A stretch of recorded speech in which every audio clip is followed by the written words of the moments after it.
भयणीनो आनी भावनो, आमी जाणो जावया की देव आमचो जेजू सगळें प्रत्येकाचो मोग करता आनी जितली आमी पातकी म्हणच्या तो आमकां भायर आयना, तो आमकां आपणाशी ओडून घेता, कित्याक आमी सगळीं देवाचीं भुरगीं आनी तो आमचे भितर जियेता, तर आमी ताचे सारकी ओदीक ओदीक जावंक जाय.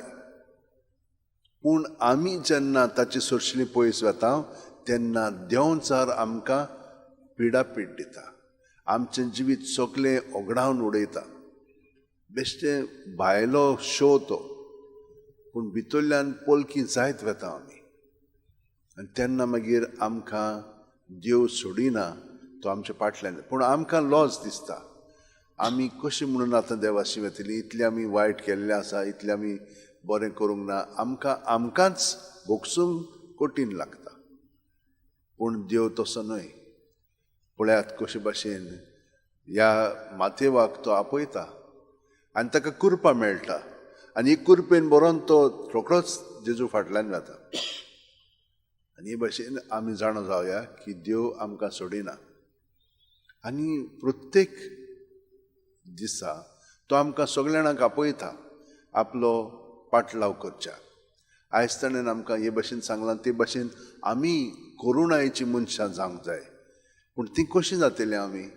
जेजूच्या एकवटान तर रावत, कित्याक तो आमचे भितर आसा.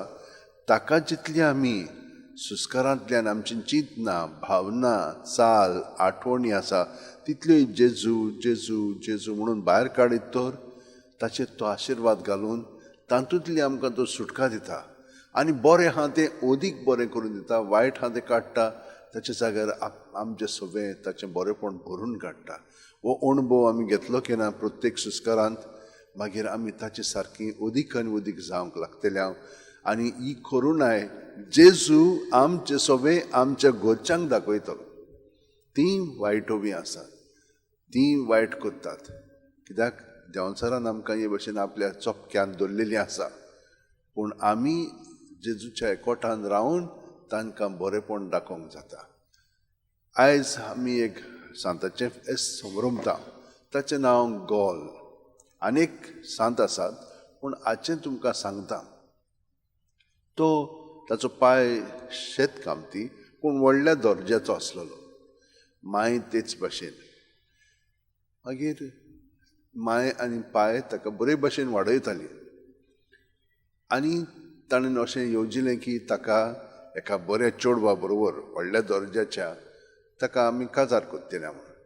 पूण ताणें आदीं फुडेंच आपलें जिवीत जेजूक भेटयल्लें. तो उगीच घरचो एका मोटवाशान रावंक गेलो.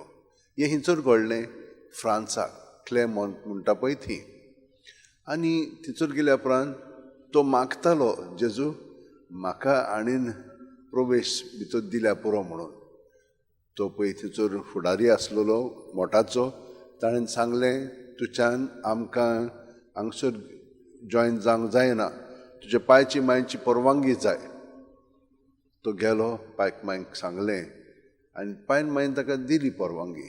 आयल्या उपरांत तो इतलो भक्तींत आपलें जिवीत सादतालो जेजूच्या एकवटान की थंयसर पळय बिशप आसलेलो ताका ही खबर कळ्ळी आनी ताणें ताका पाद्रीपणाची म्हणून तूं दिशा दिली आनी तो पाद्री जालो.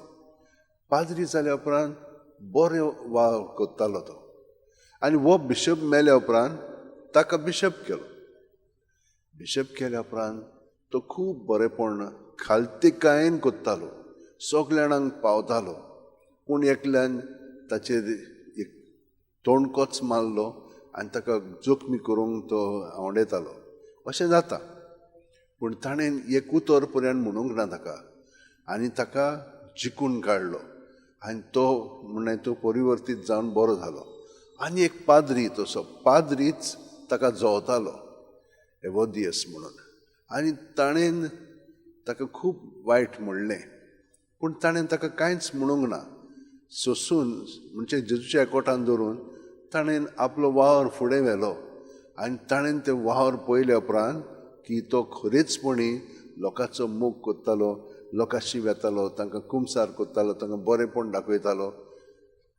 फुडल्यान सगळे वजीर ताणें सरपटून ताचे पांयाचो उमा घेतलो आनी ते मेरेन सावन ते दोगूय जाण बरे इश्ट जाले. हे भाशेन ताणें खूब वावर त्या दियोशीसीन केलो आनी जेजून ताचे सोबें भरपूर हे भाशेन लोकांकूय ओडून आपणाशी हाडले. तर म्हज्या भयणीनो आनी भावनो, आमी सगळीं जाणां कांय व्हडलें करचें ना, पूण जेजूक एकवटान तर आमी करीत ताचें फळ एकदम खूब जाता आनी खूब लोकांक मागीर बरेंपण फावो जाता. तर आमी म्हज्या भयणीनो आनी भावनो तेच भाशेन जेजूच्या एकवटान सदांच रावया. आमचे हात अशे वटेन दवरया, दोळे बंद करया. प्रत्येक सुस्कारान जेजू आमचे कुडींत मनांत ओतम्यांत भरोन येता. सुस्कार भायर सोडटना आमचे भितर हात इतलें जेजू जेजू जेजू म्हणत सुस्कार काबार जाय सोर भितर हात हे सगळें जेजूच्या नांवान भायर काडया आनी तातूंतली आमकां सुटका मेवतली. जेजूच्या बरेपणान आमी दुसऱ्या सुस्कारान भरोन येतले हांव. आनी हे परी जशे भाशेन एक आनी आमी 5 मिनटांनी साफ कोत्ता ते भाशेन आमचें भितरलें जिवीत अंतस्करण साफ आनी निर्मळ जावन जेजूच्या एकवटान आमी जियेतले हांव. आनी ताचें बरेंपण आमच्या उतरांनी कोन्यांनी चालींतल्यान जेजूच दुसऱ्यांक तें दाखयतलो आनी तांकां बरेपणान दवरतलो.